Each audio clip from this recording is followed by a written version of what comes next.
it's exciting. It's fun. We had a lot of our staff, I think, enjoyed the process. The Golden Egg uniform we kind of unveiled last year, and being on the road this year, it was just seemed natural to update it. And obviously we took the gold from the trophy and kind of brought it into the uniform, which seemed really natural. And there's a lot of had great response last year to it. The Snowball uniform was it's interesting. We actually started talking about doing a really clean white uniform, and we talked about the Snowball uniform as kind of being part of the inspiration. I remember also there's an old George Gervin Iceman poster from my youth where he was in all white with silver basketballs, and that was also kind of the inspiration that we used.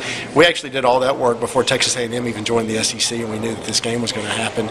And once we found out they were coming to Starkville this year, it just seemed a natural fit to put that uniform that we had already been working on as part of the Texas A&M game, bring back that team that won the Snowball and kind of do a winter whiteout, if you will, even though it's not quite winter. It's going to be a cooler part of the season, and we're going to have a lot of fun with that game.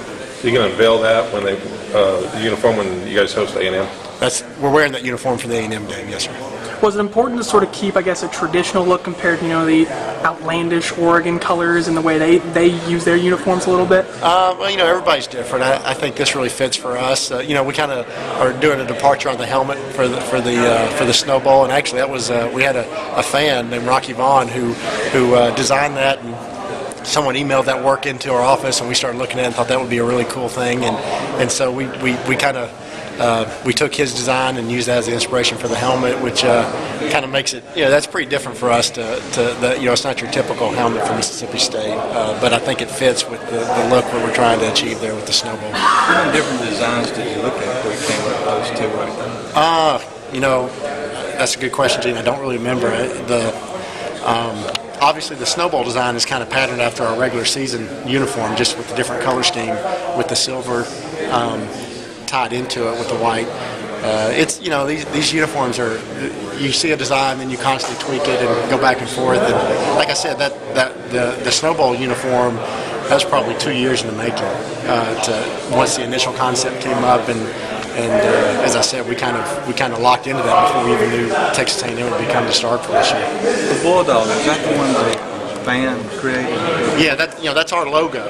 But we had a fan who designed the helmet using that logo, and it kind of, I think, tops the whole thing off. Looks pretty sharp. Anytime players think stuff are cool, I'm into it.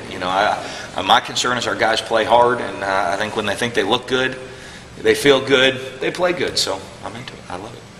What's the one thing you like most about the new uniforms? They're just kind of different and cool, and the fact that our guys like them. It's all about the players to me. That's the key is we have 85 guys on our team, or 11 guys at a time, playing as hard as they possibly can. And if being in cool uniforms helps them do that, then I'm all for it. What was their first reaction? Were you around I thought players? they were pretty sweet. Any specific thing they liked about it over any of the others? No, they just thought they were really cool and sweet. They're 18, 19-year-old kids. They look at what's cool, and they want to play in cool uniforms. And I think recruiting. I think the recruits will think it's really cool, and that's what kids want to do. They want to come play for a cool team.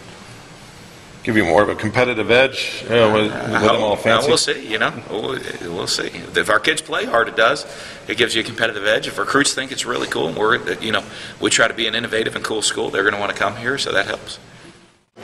In terms of the Egg Bowl uniform, again, we had talked about last year we introduced a home version, again a maroon on maroon, with this year's game on the road. We really wanted to keep that the same concept, very clean, very classic, but have a road version to that. So we flipped it. So we went white base. You'll see again the gold incorporated into it, and then the subtle maroon that's around there. Trying to keep the school colors obviously primary, but we used either silver or gold for these particular 2 games to kind of call out, the Egg Bowl or Snow Bowl. So it was important. What was, I guess, in the last thing last year, what was the best part about getting to be a part of the design of these uniforms? This is actually the best part of the job itself, is to really see this through. Again, it's probably a 9 to 12 month process. You sit in a room and you certainly go back and forth with initial concepts. You go to move into some CADs and PDFs to work off of. Then you move to samples, but to finally see the final product. And really, if you look at the gold treatment, how we were able to embellish that, you take that in the natural light. That come game day, that will be the most exciting piece, because the gold will really be a very metallic, very bright gold, and really call attention to that. So that, to me, will be the true test. Will be here on October 3rd, and obviously the game against Unveils.